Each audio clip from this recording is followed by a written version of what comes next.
C'est l'une des images fortes de cet entre-deux-tours, l'apparition surprise d'une dizaine de minutes de Marine Le Pen sur le site Whirlpool d'Amiens, alors qu'au même moment, Emmanuel Macron est enfermé dans la chambre de commerce avec l'intersyndicale.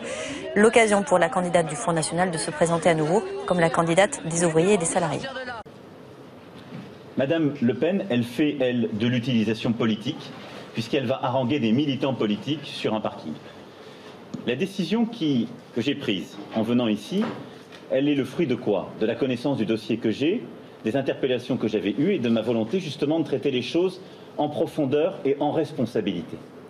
Nous avons donc eu cette discussion et dès le début de cette discussion avec l'intersyndicale, nous sommes convenus que je me rendrai cet après-midi pour rencontrer les salariés avec l'intersyndicale. Emmanuel Macron venait ici et qu'il n'entendait pas rencontrer les salariés, qu'il n'entendait pas venir sur ce piquet de grève, mais qu'il allait à l'abri dans je ne sais quelle salle de la chambre de commerce pour rencontrer 2-3 personnes triées sur le volet, eh bien j'ai trouvé que c'était une preuve tellement de mépris à l'égard de ce que vivent les salariés de Whirlpool que j'ai décidé de sortir de mon conseil stratégique et de venir vous voir. Et c'est à l'État de venir dire ça c'est un abus, ça c'est une dérive et je ne laisserai pas faire cela parce que ce sont encore une fois des millions de chômeurs aujourd'hui et ce seront des millions de chômeurs supplémentaires demain avec le modèle économique que veut imposer M. Macron. La dérégulation, l'ouverture totale des frontières, la concurrence généralisée, l'ubérisation de la société. Je l'ai dit, hein, c'est une politique fratricide. Carrément, on manque de courage. Là, en réalité, ce qu'il vient faire Emmanuel Macron, parce qu'il vient de l'apprendre, c'est qu'il vient de se mettre une balle dans le pied en se disant zut, j'ai pas été les rencontrer, elle est en train de prendre mes 280 personnes, je vais y aller vite fait pour essayer de me soigner mon pied parce que là il y a une hémorragie. Donc oui, malheureusement il est pas venu, il a eu peur et on n'est pas méchants. On n'est pas des sauvages. Monsieur Macron, vous entendez les sifflets? Qu'est-ce que ça vous inspire? On sent que Marine Le Pen ce matin, elle n'entendait pas les sifflets, c'était plutôt des marines. Mais si vous voulez, vous pouvez décider de faire ça, cette histoire. On fait comme ça. Tous les gens qui veulent me parler, et j'expliquerai ce que j'ai dit à l'intersyndicale. Qu'est-ce qu'il y a? Marine présidente. Très bien. Alors, est-ce que vous m'entendez?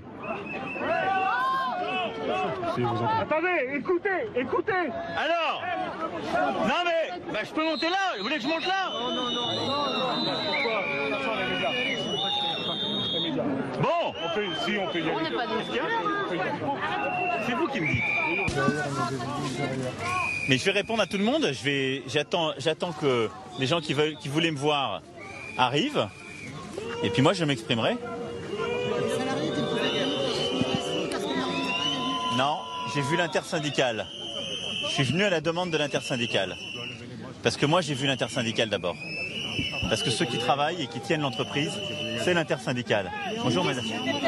Mais Pourquoi vous n'êtes pas venu avant? Mais parce que c'est avant les élections qu'on Non, mais parce que avant les élections. Mais oui. Avant. Alors je peux vous le dire. Ne dites pas que vous n'étiez pas au courant quand même. Mais attendez, je peux tout vous dire là-dessus. Dans ces cas-là, je peux prendre un micro ou je crie, c'est au choix. Oh, je vous écoute. Non, mais c'est pour répondre aux collègues aussi. Il y a du monde, Il y a un hygiaphone, il y a quelque chose qui... Non. Il se comporte mal. La responsabilité, mais c'est vrai, il y en aura toujours malheureusement. La responsabilité... Non, parce qu'il faut être dur avec elle. C'est pour ça que moi, je vais prendre mes responsabilités sur le plan social. C'est pour ça que je vais regarder toutes les aides directes, Pat, Harry, etc. Les aides directes, je dis bien, pour qu'elles soient restituées. Mais ensuite, on ne peut pas contraindre toutes les entreprises parce qu'il y en a quelques-unes qui sont délinquantes. En tout cas, moi, c'est pas mon projet. Je vais pas vous mentir. Donc, dans mon projet, il n'y a pas l'interdiction du licenciement parce que ça interdit derrière de faire des vrais investissements et de créer de l'emploi. Je ne vais pas vous promettre ça. Mais par contre, la fermeture des frontières. Non mais la fermeture des frontières, c'est une promesse mensongère. Je vous le dis, ne croyez pas à cela. Et ça, je vous en conjure. Parce que derrière la fermeture des frontières, qu'est-ce qu'il y a? Il y a la destruction de milliers d'emplois qui ont besoin de leur ouverture. Parce que vous en parlez, les Procter et Gamble à quelques centaines de mètres, à 90% ce qu'ils produisent, c'est pour le reste du monde, c'est pas pour la France. Et je ne voudrais pas que cette campagne se réduise à des anecdotes. Les ouvriers de Whirlpool, c'est des anecdotes? C'est en effet une anecdote dans un contexte plus large si on ne se présente pas dans le contexte plus large.